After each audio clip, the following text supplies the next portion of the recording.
Good morning. Happy Saturday. How the heck are you? Hi, I'm Jan from New York City. I truly love helping people keep some more of their own hard earned money, including myself. Could that be you? Thanks for being here. Have a bunch of stuff to talk about, all different topics in this mixed bag of information on this Saturday chat. Thank you for being here, and I will be right back.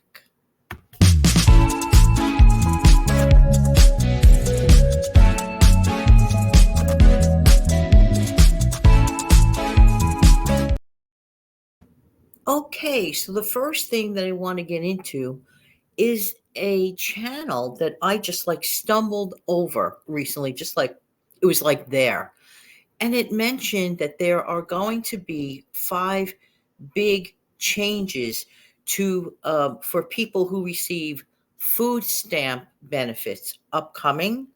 And I said, you know what? It would only be right to mention this channel, and I can include that video itself in the description box below. But if you'd like to know the channel name, I want to make sure I'm giving you the right name to make it official. It's called Food Stamps Now. I listened to, well, viewed the whole video, and it points out specific information.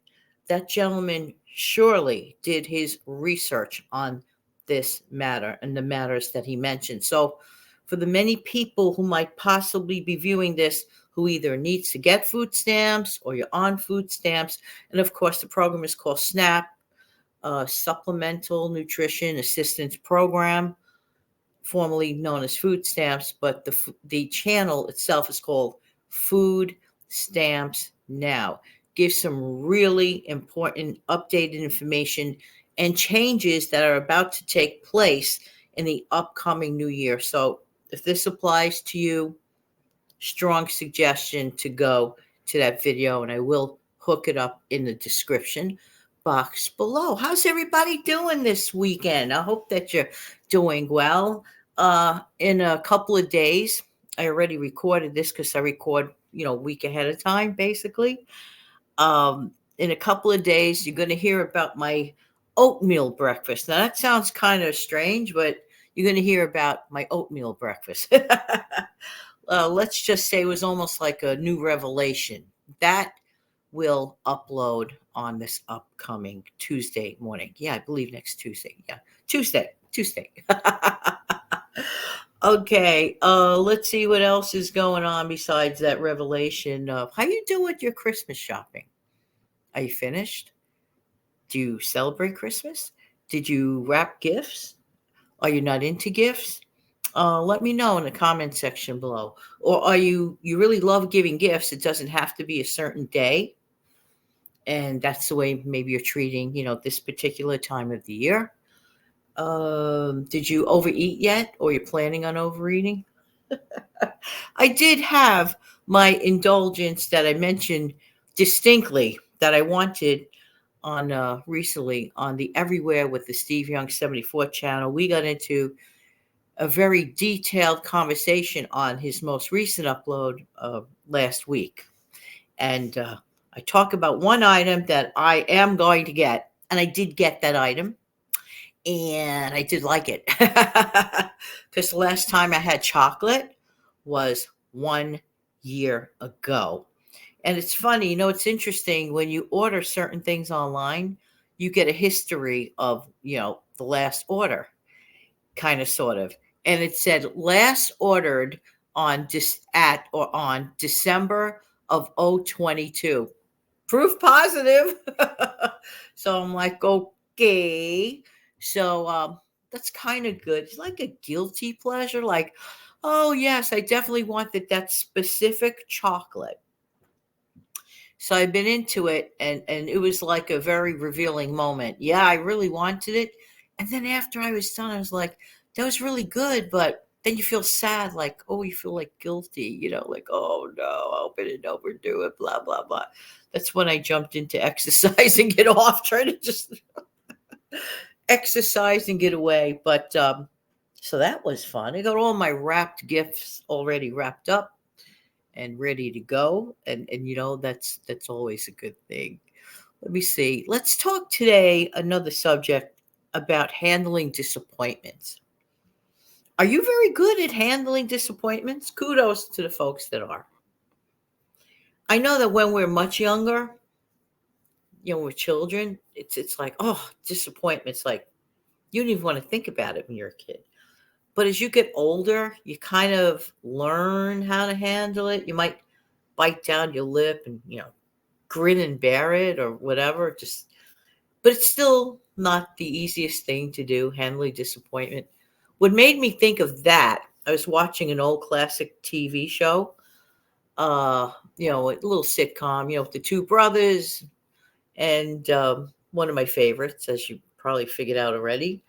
And the youngest brother had an opportunity to go on a class trip with his dad, but the dad had promised the older brother ahead of time that he was going to take the older son and his best friend, his obnoxious friend named Eddie. Now you know the show I'm talking about, right? But the dad promised it, so he was kind of in a quandary because how could you disappoint your youngest son about a father-son trip type thing? So it's kind of hard, but at the end of it, sure, you saw the show a million times, so it's not like I'm giving away the ending of an upcoming movie, okay?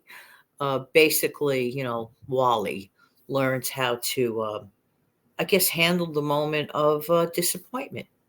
Question is, how do we handle, because he had to go to the Beavers thing, how do we still handle disappointment? I can't answer that for you. I can only answer it for me. Initially, I mean, in all honesty, sometimes I don't handle disappointment very, very well. Sometimes I will get annoyed. I will express it. I might just say, oh, like, gee, do I stay in that moment of despair and disappointment? No, because it's not a good thing to do. When you have negative energy going on in you, it is really not a good thing to harbor it, because what happens is then it festers and then it spills into other stuff, whatever. So I was just curious because that show sparked an inspirational question about how do you guys handle disappointment? Just wondering, just wondering. All right. Um Now I just happened to have rented a movie last weekend. And so well done. I saw it a number of times, and every once in a while I get the urge to watch that movie. And that movie, let's just say this, was about life in an old parochial school system back in the days in the early 1960s. And I could tell you from having been a student back then, at that time, they really were very on point in this movie. But there was a very strict principal, a very strict, very, very strict principal. And the principal, was upset about ballpoint pens being used as opposed to cartridge pens. She wasn't even in love with the idea of a cartridge pen. If you don't know what I'm talking about, because if you're below the age of 40, you probably think like, what's the big deal about a ballpoint pen? And what on earth is a cartridge pen? A cartridge pen, they were on its way out when I was quite little. But a cartridge pen it was like a pen that you literally had to fill the ink in the pen with this like long tubular thing. It was loaded with ink. If you didn't open it properly, whatever, it would get ink all over the place. I do remember that. And I remember parents being very happy with ballpoint pens. It had to do with penmanship, that the back then the teachers and the nuns and so forth loved people using cartridge pens. Okay. I guess the predecessor to a cartridge pen was the stuff you got in an inkwell. It's just some of the desks were so old in some of those schools. There was a little hole in the upper right-hand corner of the desk. I'm not even kidding you. I used to say to myself, what on earth was that for? When I was a little kid. But then they got the more modern desks. That was for actually people used to put ink jars, ink wells in those it's a kind of interesting piece of vintage school desk history. They're kind of cute to keep those desks anyway. But that was interesting. So why am I talking about this? The strict nun, the principal of that school, said a statement that made me think. And it was such an interesting statement that I rewound it a couple of times. But I'm going to probably paraphrase it because I'm sure there's a word or two that I'm going to mess up. So I don't want to say this is exactly what she said. But okay, so the character that, nun, said, for every easy decision we make today, we will suffer the consequences tomorrow. Ooh, honestly, that's a powerful statement. That is a powerful statement. I wouldn't agree that for every, because every is a big word, but I would surely agree for many, for lots of easy decisions that we make today will suffer the consequences tomorrow. You could compare it to, let's say, you're working in your home or apartment, you're doing something else you really love to do, but you're noticing there's a little bit of clutter going on. You dismiss it.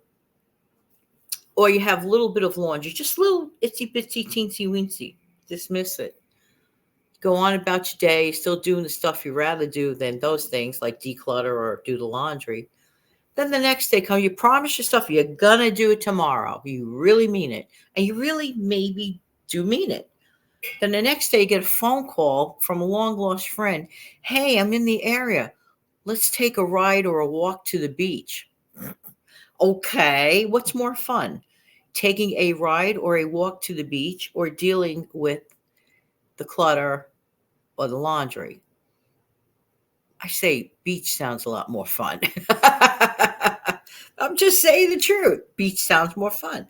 So innocently, because you didn't expect that call, an opportunity, after all, only knocks once. This person may not be in the area for quite a while. Okay. So then you let it go another day. But you come back home, and for some reason, those things seem to be growing. The laundry's getting a little taller, the clutter is getting a little bigger. Okay. Then the next day, you realize, oh my word, I have a project, whether it's a work project or a school project or something you have to do with your kids or grandkids. And that takes precedence over the laundry, it takes precedence over the clutter. And you're like, you know what? I really mean it. I'm going to do it. I'll even make an appointment in a couple of days to do it. Well, okay, so appointment day arrives, and you really can't let it go anymore because the laundry has now become a miniature mountain, and the clutter is looking scarily out of control. That's a hard thing to work with. You have to deal with it, you have to confront it. That is a pure example. For every easy decision we make today, we will suffer the consequences tomorrow. A lot of insight. Well, there's a whole lot of insight in that particular movie. Some people may know I'm talking about, but for obvious reasons, I don't get item specific. I just, even if I wanted to, I can't. I just don't. But I was just wondering about that. How do people handle disappointment? How do you feel about putting things off? Basically, it's about, in this case, it was about procrastination, about easy decisions being put off. I'll give you an obvious example. I like to record a few days ahead of time to ensure that my viewers are going to get what they expect. You expect a daily upload from this channel, because that's something that I kind of, like, in my own weird way, without saying it, I kind of promise my viewers that there's a reasonable amount of expectation that when you get up in the morning, you're going to find a new video. But if I don't keep up my end of the bargain, you're not going to see a new video. If you're a daily consistent viewer, you're going to say, wait a minute, I saw that yesterday. That's because for whatever the reason, I wouldn't know the reason, the bargain was not kept. The deal was not kept. Sometimes it's just easier to just not do something. Oh, I don't feel like getting ready for the holidays. I don't feel like saving a few dollars this week and putting it away for a rainy day. If we always go according to the things we feel, I could promise you a lot of things are just not going to get done. And that's the easy decision, not doing what we don't feel like doing. I'd rather just take 10 naps today. I mean, hey, sounds great. Maybe you could use a nap or two. Nothing wrong with one or two. All right, one. Nobody really has time for two. But unless you really like have to take the second nap. I'm just goofing. We can't always take the easy way out. Sometimes we just have to grin, bear, deal with disappointment. Sometimes we have to grin, bear, and just tough it out. So going back to that channel that I mentioned about the food stamps, please check into it. That's really important. I heard a report or viewed a report on a news station that I truly believe is the real deal with the news, like completely accurate in my honest, because I've been watching it for years and everything they said seemed to be correct. Somebody got on the report and said, now more than ever are people running to the food banks and the pantry. So, yeah. So if you can, and one of the reports came from feedingamerica.org. So I believe in that organization. So do whatever you can. If you could, donate some or volunteer some time to feedingamerica.org, or, donating some food or cash donations. Um, that's a wonderful thing to do. Very helpful. And you feel good about yourself for doing it. And of course, let's always appreciate everything we have for sure and pay it forward. We also need to do a little bit more like what this lady does.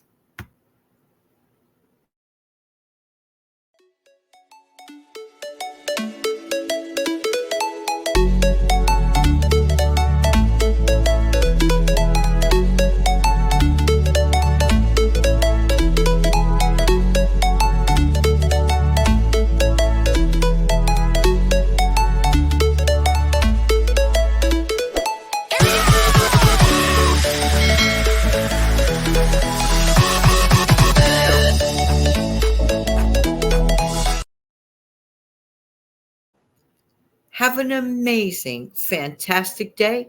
Don't forget to come back for the Sunday chat. Take good care now. Bye bye.